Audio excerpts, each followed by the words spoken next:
Okay, guys, make sure you tune in tonight at 11 p.m. for the craziest news stories from a year ago today. If you didn't get your fill of 2020, here's your chance to see what was going on this day, February 6th, 2020, in all the little cities and towns and municipalities in the country. You know how we do it. We get in the mud. So join us at 11 p.m. tonight and every night for the craziest news stories from a year ago today. We are working to see if Chiefs assistant coach Britt Reid, son of head coach Andy Reid, will be at the game Sunday night. Britt Reid was involved in a multi-vehicle crash last night that left two small children hurt. His Ram pickup hit a Chevy Impala that was out of gas along the ramp from Stadium Drive to southbound 435. The pickup hit a Chevy Traverse parked in front of the car. A 5-year-old child inside that Traverse was critically hurt. A 4-year-old child also hurt, but is expected to be okay. No arrests have been made. Police tell us driver impairment is under investigation. Okay, so that's Chiefs assistant Britt Reid, son of head coach Andy Reid. And listen, he admits to drinking before the crash. The cop said he had bloodshot eyes. God, dog. Eyes was bloodshot red. They could smell alcohol on them. And he will not be going to the Super Bowl. He'll be staying home, which I think is the right thing to do. But he's not going to jail because they have to investigate it. And before we even talk about Britt Reid, we have to talk about Garrett Reid. Garrett Reid is the older son of Andy Reid. He passed away a few years ago. He was an unabashed, unadulterated, unapologetic thug. And this is not just me like trying to hate on him by calling him a thug. Like, he literally was a thug on the streets of Philadelphia. He moved through the hoods. He did everything else any hood dude did. By his own admission. By his court records. By his jail record. Everything about Garrett Reid said that he was a thug. And so is his little brother. The troubled, sad past of Andy Reid's sons re-emerges after car crash. I don't hear nothing about no troubled, sad past. These guys are thugs. Ain't no troubled, sad past. These guys hurt people. They sold drugs. Okay, so Andy Reid's kids are thugs. As I told you earlier, the late brother, the one who died of an overdose in 2012, he was living in a home that was described as a drug emporium. Britt Reid, the one who was drunk the other day and ran into that car that ran out of gas on the side of the road and injured a bunch of kids, he was sentenced to 8 to 23 months in jail plus 5 months probation on gun and drug charges, including pleading guilty to felony for carrying a firearm without a license after he pointed a handgun after another driver following a dispute.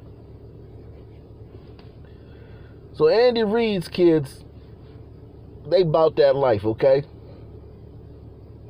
They are about that life. And a lot of people are upset because Britt Reid is not in jail right now, considering his record too. But they say that they have to do an investigation, and the investigation won't be over until sometime next week. And that's standard when it comes to doing DUI cases in Missouri. So that's standard. That's how they operate out there. Okay? So this is not some special treatment he's getting. Now, I want to know is between then and now, can he drive? Did they revoke his license until the investigation's over, or is this thug still allowed to get in the streets and drive?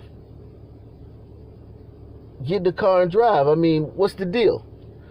And a lot of people didn't know this. Philly is a rough town, Jack.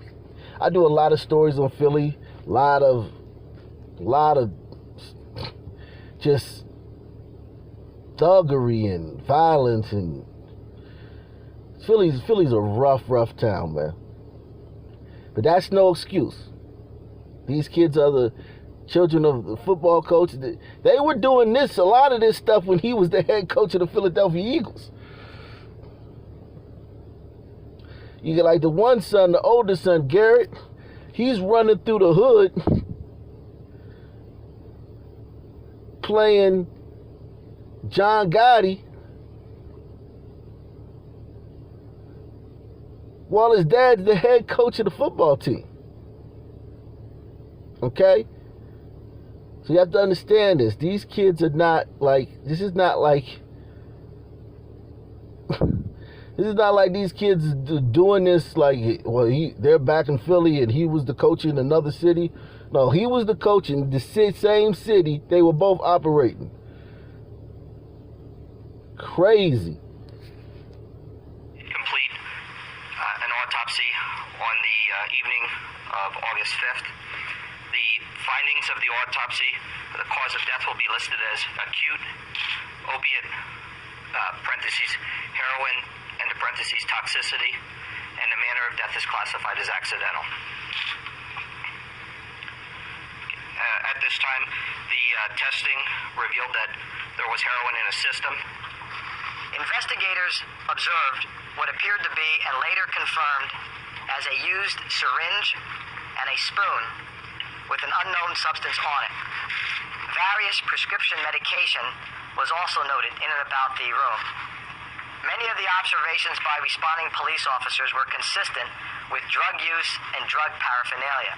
In light of the findings and conclusions of the coroner, relying on the work done by the forensic pathologist, which included the autopsy and the toxicology, as well as the evidence found at the scene, we are confident today that Mr. Reid's death was the result of a self-injected lethal dose of heroin. The autopsy and toxicology is consistent with that conclusion, and it is consistent with the evidence of the syringe and other drug paraphernalia that we have determined is consistent with heroin use. Therefore, in terms of the cause and manner of death of Gary Reid, that aspect of this investigation is concluded as of today. However, this investigation is not completely over. A lot of the evidence recovered from the scene suggests that Mr. Reid was in possession of a substantial amount of syringes and needles. He was also in possession of 19 vials of an unknown liquid substance and other drug paraphernalia. 47 syringes and 64 needles were found in Mr. Reid's Reebok gym bag. Many of the needles and syringes were unopened. The origin of these items and other drug paraphernalia is not known. The investigation from this point forward is focused on trying to determine the identity of any individuals who may have facilitated Mr. Reid by delivering illegal drugs and or drug paraphernalia to him either here in Northampton County or in Philadelphia. Lovie Smith's son, Mikhail, facing sex trafficking and money laundering charges. Mikhail Smith coached as a Chicago Bears assistant under his famous dad, Lovie, back in 2010. According to the indictment, Mikhail Smith and a woman are accused of maintaining a prostitution ring for about a year in Arizona. Smith is set to be back in court for arraignment a week from tomorrow. Okay, so that's Mikhail Smith, son of legendary African-American head coach Lovie Smith, who took the Chicago Bears to the Super Bowl, something not many black coaches have done. His son, who was also on his staff at one time in Tampa Bay, descended into thuggery too. So this is not to just pick on Andy Reid's sons. And also because I hate myself and I'm a coon. But mainly because this happened a few months ago, really. This is not something I'm dredging up from 10 years ago. Lovie Smith's son literally ran a prostitution ring a few months ago and was busted. A few months ago. While his father was the head coach of the University of Illinois Fighting Illini. According to an indictment issued on August 24th by the Arizona State Grand Jury, Mikal Smith, 43, faces charges including conspiracy, illegally conducting an enterprise, money laundering, pandering, threatening or intimidating, and receiving earnings of a prostitute. So he was a guerrilla pimp. He and co-defendant April Rasmussen. Yes, this is the woman he was doing it with. April Rasmussen. This was his madam, his bottom B. His ride or die.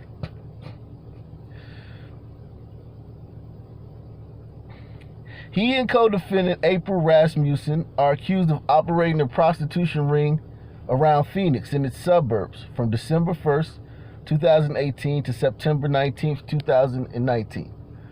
Smith is accused of using constant surveillance and threats of retaliation to keep his victims under his control. Lovie Smith's son, the great Lovie Smith, impeccable character. I mean, Lovie Smith's character is never in question. Great man, by all accounts. You can't find anyone to say a bad word about Lovie Smith. That should be our homework for tonight. Find somebody in the NFL who has a bad word to say about Lovie Smith. Just one. You're not going to find it. His character is impeccable. Okay? You can't find anyone to say a bad word about him. No one. Yet his son's a guerrilla pimp on the streets of Phoenix. Mikal Smith is accused of using constant surveillance and threats of retaliation to keep his victims under his control. Smith and Rasmussen are accused of encouraging a victim to engage in prostitution. Smith is accused of encouraging Rasmussen to do the same and threatening her and another victim. He was released that Thursday on a bond of $100,000, and his arraignment was scheduled for September 10th.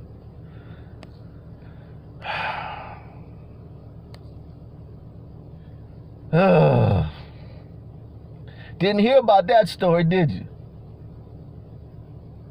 And the reason I shared that with you just to show you guys. Now, I know Andy Reid is Super Bowl week, Andy Reid's son, but a lot of things that black people do are not necessarily shoved down our throats or blasted all over the airwaves. Okay? The media, if there's any bias in the media, it's towards us. They cover up a lot of stuff we do. Okay? 1360, because it used to be 1350. Now it's 1360. Last year, 1360, 13% does 60% of the murder. You never know it if you look at the mainstream news media. So while we revel in Britt Reid's dissension from NFL coach to inmate, hopefully this guy goes to jail. I mean, from what I'm hearing, one of the kids is just permanently disfigured. He's never going to be the same if he survives. He's fighting for his life, but if he survives, he's not going to be a whole human being. And the other kid is hurt really bad, but that kid's going to survive. The girl, the one he actually hurt was a girl. Actually, let me say, she'll never be a whole human being if she survives. And this guy, with his record, he needs to go to jail for a long time. But as we talk about this, we need to understand that these stories are very common and they're happening all over the place and you're not hearing about them. And if you want to hear about them, make sure you subscribe to all my channels, because no one else covers these stories like we do. All my channels. And I'll be going live on Living Room Gangster doing the daily news. So make sure you subscribe to that channel. If you don't subscribe to any of my channels, subscribe to Living Room Gangster. That's very important.